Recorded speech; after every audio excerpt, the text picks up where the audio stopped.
Ever wanted to know how to taste wine? I mean, what's up with the twirling of the glass, the checking of the color, and the smelling of the scent? There is actually a wine for every occasion. And what better time of year to look at how to taste wine than December? Let's have a look. Sometimes people feel extremely threatened by wine and the whole culture around wine. And the biggest mistake is people think they might do something wrong. And that is the one thing. Wine is all about enjoyment. It's a culture. So as you would never eat any food that you don't like, you should never drink a wine that you don't like.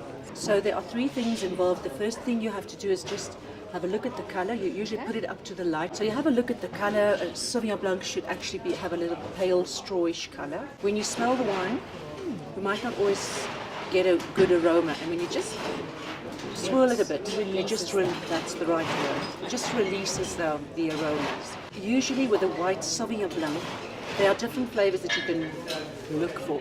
One good thing when you do wine tasting is to get yourself a little guide. There are wonderful guides that just guide your palate. Because sometimes you can smell something but you just can't pinpoint it. And when somebody says gooseberry, that's what I've been smelling the whole time. We always try, especially with the reds, we try to aerate the wine a bit. Make sure that it runs over your entire palate. Make sure that the tip of your tongue, the side, the back, that you really experience it and suck some air through with it, and then you really get that entire experience.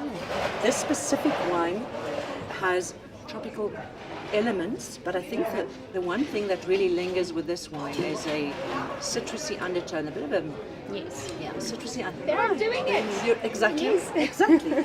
And it has a bit of ruby grapefruit, lime, lemon, and then Granny Smith apple. But that's just the specific wine. Sometimes one person will taste something and have a certain experience with the wine, and the next will have the same wine. And that's where we come to what was the last thing you ate. Food can really, really disturb your wine tasting. I know that our Sauvignon Blancs combine well with strong chili. Believe it or not, some people say that chili really kills the wine, but with a bit of strong elements. And that's the great thing about when you start doing food and wine pairings, that you actually taste the wine.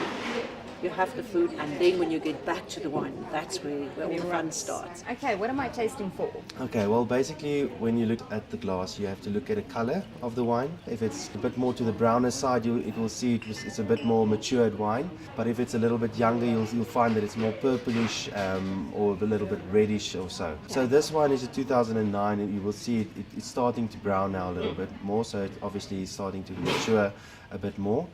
So that's the first thing you look at, and then you swirl it around a little bit. You must just basically just swirl it around so that the oxygen can go into the wine and set free all the volatile flavors. And then you can take it to your nose and smell it so that you can get all the aromas. You get some lovely dark berry fruit, a little bit of mocha, and also a little bit of wood oakiness that comes from the oak that the wine is matured in. If you smell something like that, you know the palate would be nice as well. So the next step obviously would be to take the glass and to drink a little bit, and then just to swirl it around a little bit in your mouth to find all the different flavor compounds, the acidity and everything on the different sides of your tongue. Because of the oxygen, the flavors and all the compounds that's volatile comes up in your nose. That's why they decant the wine to get oxygen into the wine, so that it matures quickly in the glass. When I'm looking for a rosé, Okay, what am I looking for besides? beautiful. Okay, well, this beautiful Blanc de Noir is a Merlot Pinotage blend. This is a type of wine that you will enjoy in the summer. Nicely chilled. You can pair it very well with food. The flavors on this specific Blanc de Noir is very nice. It's a type of candy floss, strawberries. It's beautifully enjoyed on its own, but you need to chill it well. The specific food that would go nice with this Blanc de Noir is dessert type of dishes, and it also pairs very well with curry foods. Because it's a Merlot Pinotage, you can get quite a bit of strawberries. There's a lot of candy floss on the nose, and a bit of cream. It's more strawberries and cream. I need to check your nose.